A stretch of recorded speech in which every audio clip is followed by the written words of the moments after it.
For further analysis, we now cross live to Fahad Massoud, retired squadron leader in the Pakistani Air Force. Now, from a military point of view, what do you make of a civilian airport being so close to a missile launch site? First of all, I'm extremely grateful for you giving me the opportunity to speak, and extreme condolences to the people who have lost their relatives. Very candidly, there are a few factors that are very important to understand. One accident or a shoot down of this situation or scenario may relate to a causal factor or multiple causation theories that come across. In this case, if it is close to the vicinity of a military installation and, as mentioned, does an abrupt maneuver, undoubtedly with all guns cocked, emotions raised high, and everybody ready for a fight, this was bound to happen. But rest assured, we really have to understand what could lead to this situation in which the chain of command in a military is overrun or has some misgiving somewhere, which resulted into launch of this missile and shooting down of the PS-752 airliner. As you mentioned, tensions were extremely high and the military was on full alert. So why do you think civilian flights weren't canceled before Iran's military switched to that full combat readiness? I certainly would relate this to a fact that is once again well known. Strategic errors become tactical blunders. The strategy of either regulating or closing down the airspace under extreme circumstances could have avoided this whole scenario. I don't know how, why, or what was going through the strategic tier of Iran at that point in time. I was going through this flight radar online website. This same aircraft with the same squawk who had landed 1 hour 30 minutes prior at Tehran and now was taking off. So this airline and a lot of others had been coming in and had been flying out with all missiles flying. So this is one factor that needs a lot of understanding and in-depth analysis. Tehran came out with a statement saying that the plane was mistaken for a hostile target, that it was the same height and shape of a hostile aircraft, saying that the U.S. aircraft were actually in the vicinity of the airport as well where the plane crashed. So is this just a case of the perfect storm?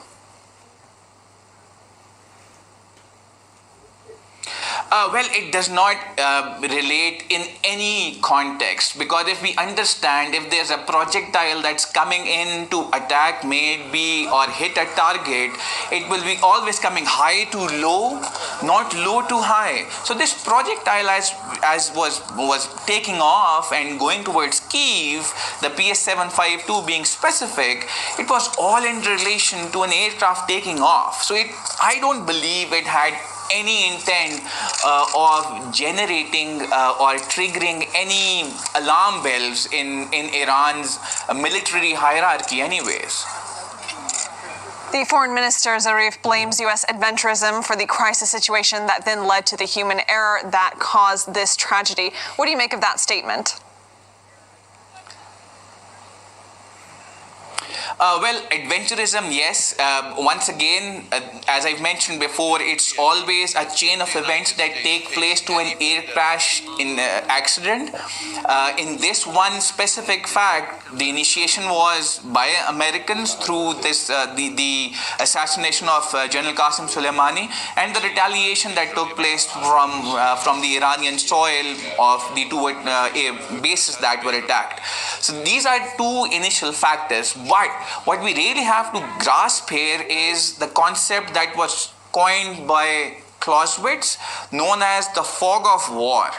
Whenever we have a volatile scenario where we are bound to have tensions raised guns cocked, soldiers ready to fight, there will be scenarios where we have to curtail this.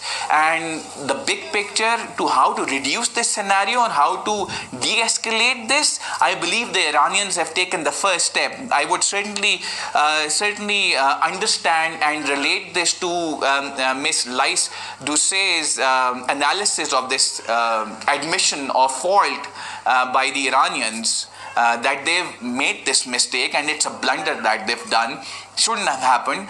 But in the initiation process of this whole accident in which 176 people were lost was done by the Americans at the very onset. Yes, that is true. Iran's president has, of course, called the incident an unforgivable mistake and has promised a full probe into the case.